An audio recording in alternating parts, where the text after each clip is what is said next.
Hello, everyone. Welcome to Celsius 233, your go-to place for fiction book summaries. Today, we will turn the pages of Cannery Row by John Steinbeck.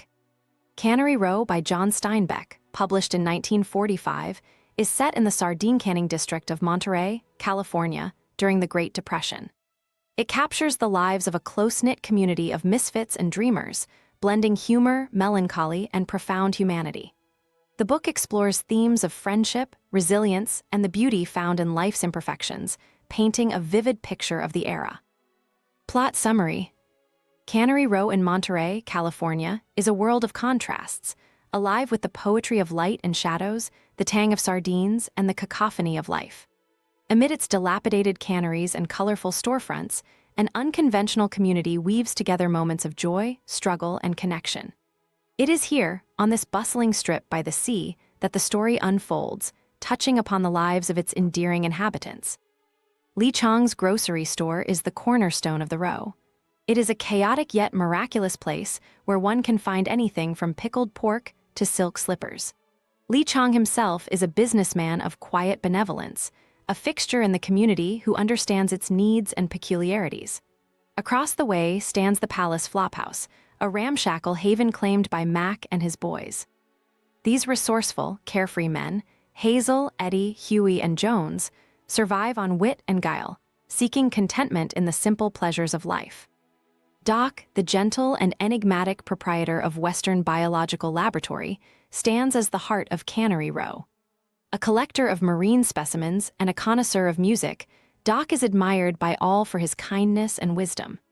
Yet beneath his composed exterior, he harbors a profound loneliness that even his books, records, and scientific pursuits cannot dispel. Life on Cannery Row is defined by rhythms of tides, work, and human folly. The day begins with the clamor of sardine boats and the workers' hurried steps, but as the canneries quiet, the community reclaims the streets.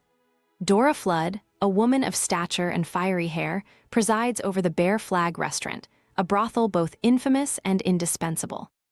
Dora's establishment operates with a strict moral code and serves as a beacon of charity during hard times, offering help to those in need with no expectation of return. When Mac and the boys decide to do something nice for Doc, their grand scheme takes shape as a party. But throwing a party requires money, which they conspicuously lack. The idea of catching frogs for Doc, a resource he can sell, gives them a purpose.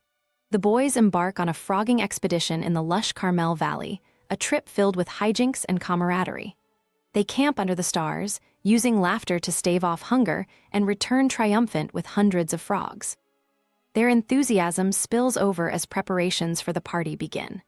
The Palace Flophouse buzzes with activity as Mac and the boys gather supplies and enlist help from the community. The anticipation builds, but the party veers into chaos before Doc even arrives. Well-meaning intentions dissolve into drunken revelry, leaving Doc's home trashed and his belongings in disarray. The boys, now filled with remorse, resolve to make amends. Cannery Row's rhythm continues, carrying its inhabitants through small victories and defeats. Doc remains central to their lives. His collection trips to the tide pools are more than scientific endeavors. They are a reflection of life itself, a microcosm of beauty and struggle. On one such excursion, Hazel, the earnest yet simple-minded member of the Flophouse crew, joins him. The interplay between Doc's philosophical musings and Hazel's innocent curiosity reveals the depth of their bond. Another thread in this tapestry is Henry, the eccentric artist who endlessly builds a boat but fears the sea. His creation, like much in Cannery Row, is a metaphor for dreams, unfinished yet essential. Meanwhile, the Malays take up residence in an abandoned boiler, transforming it into a home with humor and resilience. Mac and the boys, undeterred by their earlier failure, plan a second party for Doc. This time, their efforts are more deliberate and heartfelt. The entire community pitches in, united by a shared love for the man who has given so much of himself. The second gathering is a triumph of joy and gratitude. As music fills the air and laughter bounces off the walls, Doc finds himself at the center of a celebration that mirrors the vibrant, messy beauty of Cannery Row itself. Yet in quieter moments, the loneliness that permeates the lives of Cannery Row's residents cannot be ignored. Even as they share laughter and companionship, Each character wrestles with the weight of their individual solitude. For Doc, this solitude is palpable, but his connection to the community provides solace.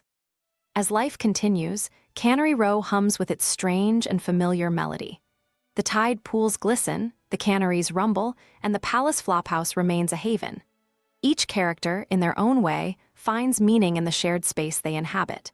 Cannery Row endures, a testament to the resilience of human connection and the enduring beauty of imperfection. That's all for now. The journey through Cannery Row series doesn't end here. Check out the rest of the series by John Steinbeck. You know where to find them. Remember, while our summaries capture the essence, they can never replace the full experience of reading the book. If this summary intrigued you, consider diving into the complete story, buy the book, and immerse yourself in John Steinbeck's original work. Bye-bye, take care, have fun.